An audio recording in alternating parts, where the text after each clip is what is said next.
What's up, guys? It's me, Nick, and we are back today with another point of view player recording, talking about arguably the best player in the world, Itachi. I mean, you guys have seen on my channel enough, even in my few videos. I absolutely adore Gentlemen. Like, this is probably my favorite team with how they play structurally, all their individual roles, how they're able to execute their game plan, their discipline. Oh my god, I could go on and on about how much I love this team. But a key factor to this is Itachi. Me and my friend group were actually arguing the other day about who's the best player in the world, and the name Itachi came up a lot, which I don't think a lot of people would have had beforehand. Coming into this season, everyone knew he was very good, probably in that elite top 10 of Europe, but I think he's really elevated himself to top 3 in the world, and probably top 2 in Europe. This guy, man, I can sing his praises all day. His discipline, the things you can take from his gameplay that elevate you to the next level with how good he is. However, I'm just trying to show you guys a few of these steps today. And the main thing is his discipline. He's able to pad so well. He's always around the play. He's so good at buying time. All the fundamental aspects that you go, okay, I need that when I play Rocket League, he's elite at. Funnily enough, I've already done this recording once and I messed up the bit rate, so oopsies, you know what I'm saying. But his ability to control the pace of the game, his ability to control his own pace is just magnificent. And we'll go through a lot of this game, and there won't be a lot that you guys see that you go, I can't do that. Which, I'm saying this to be fair, as like a mid-GC too. But in general, there's not going to be a lot that you guys see, oh, I can't do that. And I have total faith in you guys to be able to take things from his gameplay that makes him truly elite. So, let's go to a few examples of where he just gets everything right and why he's so good. And we'll just run through this replay together. We'll do one more game after this, and it's just going to be more of me gushing. So smart, takes the touch over 2, just forces a bad touch, drops down, makes sure he gets his pads, gets his padding right. He doesn't instantly rush back. He's very aware to go, okay, ball's going to pop out, Seiku's behind me, I can stay in this area. It reminds me a lot like when you're a little kid playing soccer and you get told, don't hold everyone's hand. Get the hell away from each other because it's going to work out. That's Itachi here. And then he's so smart to even just notice this little gap where Monkey Moon creeps up. And Exotic's already pushing out anyway. He just has to bang this ball and Juicy will be in space. Maybe this pass comes, maybe it doesn't. But he's so selfless that eventually he's going to make this pass when Monkey Moon has 20 boost. And this is just a goal for Juicy. But he's not trying to force the triple to be a hero. He's not trying to do anything like that. It's one touch, get rid of the ball, trust your teammates to make their touch.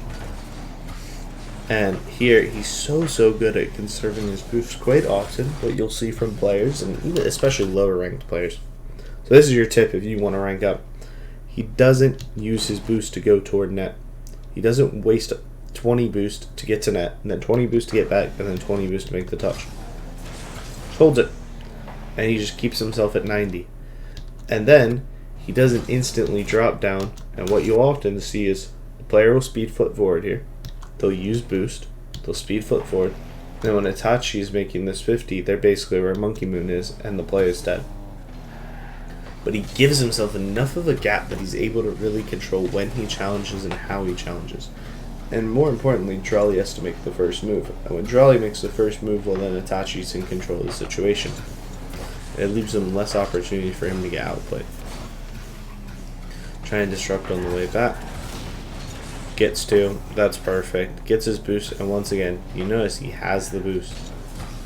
Willing to pull out of challenges, slow the game down. The game is played at his pace, which is such a rarity that nowadays, where everyone's trying to play this ultra fast style, and Gentlemates are fast in their execution more so than anything, rather than actual just speed, but it's still so good. And even this game, he didn't really necessarily go off, but this is the type of stuff he adds every single game, where he allows his teammates to flourish. He's very unselfish. He's willing to just jump and say, okay, I'll take the 50s back. I'll buy time for them. I don't need to instantly go. Willing to let Seiku cut him there. And instantly, just this vision again. I said it with the last Juicy pad. He has his eyes actually open. He's focused on the game. He saw Sekou drift to the right here. And you may say, okay, how did Sekou drift to the right here? To be fair, Sekou's also probably calling right here, like just how comms work.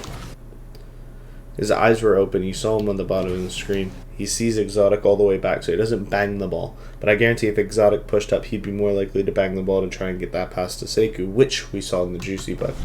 Which is why I just keep going about why this guy's decision making is probably the best in the world. It makes a ton of sense why Vatira arguably had one of his best ever parts of his career in the winter underneath Itachi, alongside Exotic, but this guy is absolutely phenomenal at doing the fundamental aspects. I'm sorry for that as well. One touch, but more importantly, he doesn't panic. He goes, okay, I'm positioned for a 50-50. I make my touch. I get another 50-50. I buy time for Sekou to get 100. I buy time for Juicy to get 100. I give my bump, and I get the hell out of it. And he lets his two teammates, who arguably flourish more mechanically, flourish. And it's so good. That this is like truly peak unselfish Rocket League. 1, 2, 3 pads. You never see this guy low boosted, and if he is, he's padding.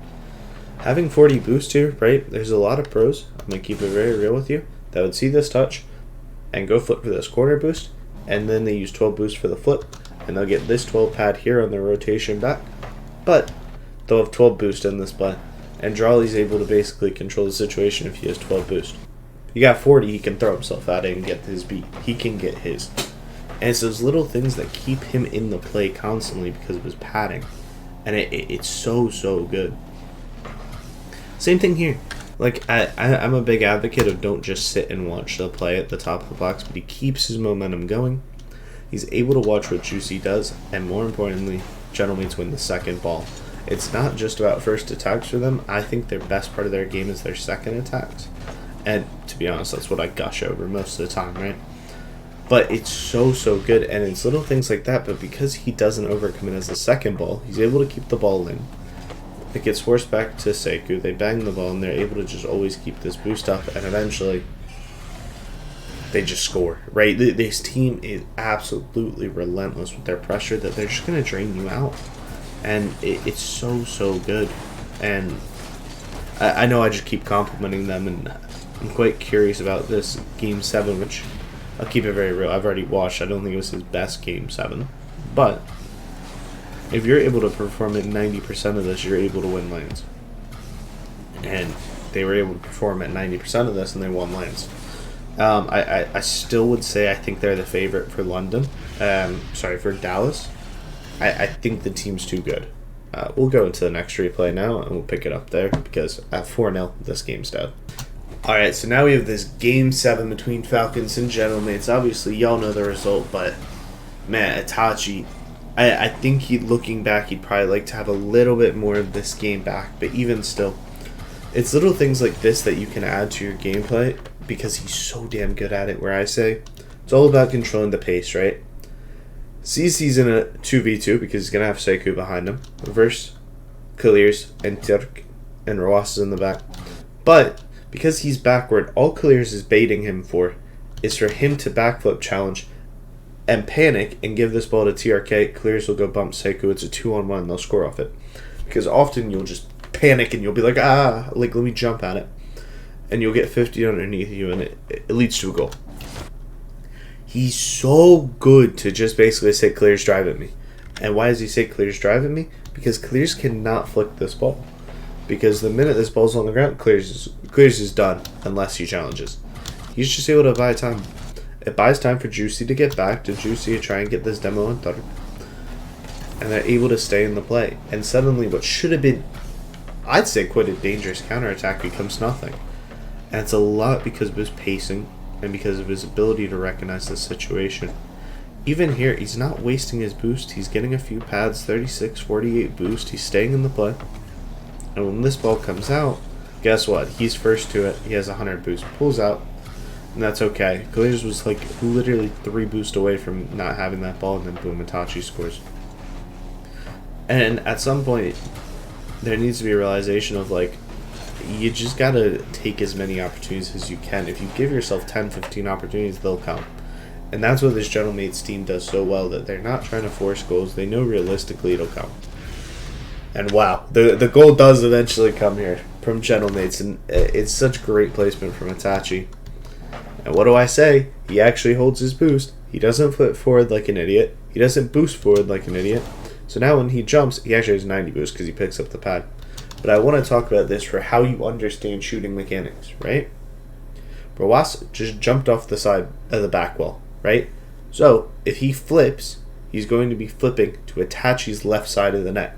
Therefore, if Itachi shoots on the left, he's risking Brawas getting the power to be able to flip into the ball and save it, right?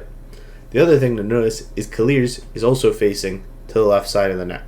So he has to shoot to the right? He's going to shoot behind them. He shoots at the near post because he knows their momentum is taking them to the left side of the net. Therefore, the green golden area is that bottom right corner. And that's perfection. If he puts it in the top right as well, you know what, hands out fair play, it's a great finish.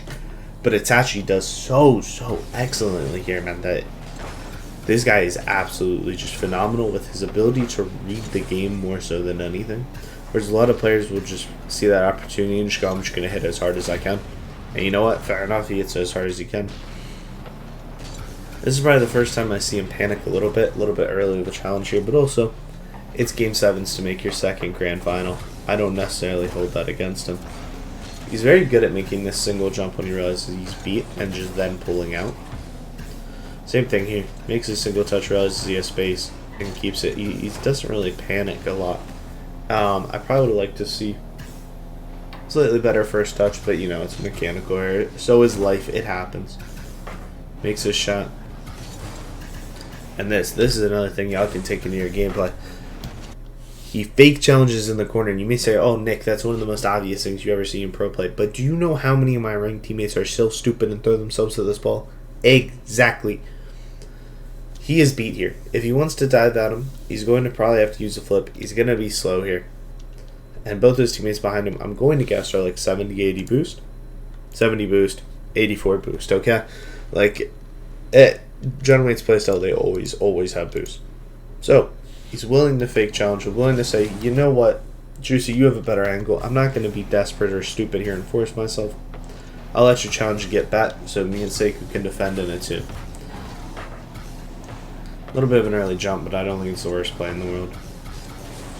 Almost comes to him, and you see how good he is at just staying away from the play and being ready for when this ball pops out. And it's truly exquisite, for a lack of a better word. Oh my god. Should have been a goal. But he's so good. Once again, no. You see how many people would panic here? And they would dive at this ball and throw themselves at it? No. He's able to stay restricted. He's able to stay disciplined. And he just waits. He just waits. He says, TRK, I know you're going infield. I'll let you take this beat. I'll be ready for the shot. One of my teammates will try and push out for me. They don't. But they're still in the right place. They're able to make the save, and he's able to keep the boost up. And now, this is when you're just surviving, right? You're under pressure. One pad. Gets that one pad. Able to keep the boost, and then also keeps the boost to try and get the save.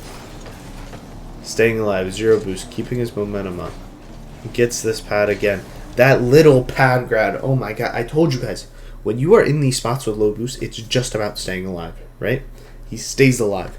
He gets the 12 pad. He stays alive. And as long as you give yourself a chance to make the save, that's the most important thing. And eventually, they're able to break out of it. Another 12 pad. These 12 pads are keeping him in the game. And you see that 12 pad is also why he wasn't able to get demoed, because he was able to jump up and then use the boost to recover. And he's just staying alive. Just staying alive. Doesn't panic. He says, Juicy, you have a better touch and more boost. Please take the ball and carry us the hell out of here. Get that dang away. And they get that dang away, you know what I'm saying? And it's so good to see players that are this disciplined. And you'll see it a lot from like the truly like top ones players because they're used to living and dying on pads. But you don't often see it from a player who's pretty much restrictively a threes player. So it's so interesting to see someone this intelligent. Ball spawns in, gets banged out. He's going to let Juicy in. Better touch. Boost doesn't spawn for him, which is unfortunate. Even then, he doesn't throw himself at the ball. He doesn't throw away possession. He says, Seiko, I know you're behind me. I'll trust you. But he's so unselfless that he's willing to just fill space and go, okay, I'll leave the ball when my teammate has a better touch. And so often, it just leads to him not doing much, at least it looks like on the score sheet. But he gets such an impact by what he doesn't do. And I think that needs to be a key reminder for a lot of players that you don't need to touch every ball. Sometimes your teammate has a better touch. Sometimes you just need to be in the way and let your teammate with 100 boost say, okay, you got 100 boost, you do you. Oh, that could have been a goal. Such a good idea on the pump. Once again, he doesn't get caught in the corners. He's willing to get out. He knows realistically there's not going to be a crazy attack in the corner, so why force it? Fake challenge, boom. The game is just purely dictated on him having, Juicy, on him having enough space to be able to do what he wants, and he's able to control that space. So all it comes down to, does he overcommit? And it's very, very rare he does. Wow, his team should have got the winner there. This is going to be heartbreaking. See the counterattack. Gets beat there. He probably should have just taken the fast aerial and got his beat. Oh, that's heartbreaking. That is heartbreaking. That's not really on Itachi. Maybe the first beat, he probably could have got a 50 and kept it in. But, tried to force it back and it didn't come off. Gentlemates get their kickoff here. It doesn't come off. And unfortunately, we all know how this ends. But, once again, second ball, they're ready for it. He gives them one last chance at the death. Sekou panics on that touch, in my opinion. I think they could have had one less attack, but also, you get it. It's a game 7 on stage. People don't often, people talk about the nerves, but they don't really understand it until you bet up there, and it's so easy for things to get out of control too quick or play the game a little bit too fast. And it's why players are so good now of being able to control the pace, and players like Itachi just become elite, and that's heartbreaking. Sekou lands on the ball, takes it over Juicy, and that's what prevents Itachi from being in this game 7. They have the pressure again. He just takes his touch, just forces it back, and this is a really smart thing that you'll often not really see players do, where they'll try and control this ball even if they're low boost, and it's like, well, what's the point? Just put a ball on net, let it bounce out, let your teammates get the next touch. Just force them to drain boost, and you'll be in a much better spot. A little bit of a double commit from Juicy and Sekou. He's playing this pass. Okay, it doesn't come. Ball comes out. Doesn't dive. Perfect. Juicy. You've seen them have all the pressure for 40 seconds, and obviously people are going to remember the fact Falcons won, but it's just a poor challenge from Sekou, really. Like, they dominated this game. They totally dominated this game. And it's really heartbreaking to see that's how they lose. But I personally think they'll recover at Worlds. I still think this is probably the best team in the world on their day. And if I was a gambling man, I'm taking them easily to the semifinals every single tournament. But thank you guys for watching. Hopefully you guys learned some stuff from this video, and hopefully you're as much of a fanboy of Itachi as I am and this entire Gentlemates roster. And if there's any other videos you would like to see me do on players, whether it be Zen or Vatira or any names that pop in your head and you say, I want to see him, let me know down below. Make sure to like and subscribe, guys. And if you want coaching to be able to recognize these patterns, metafy.gg/NikonRL if you want private coaching. So thank you guys for the support, and have a great day.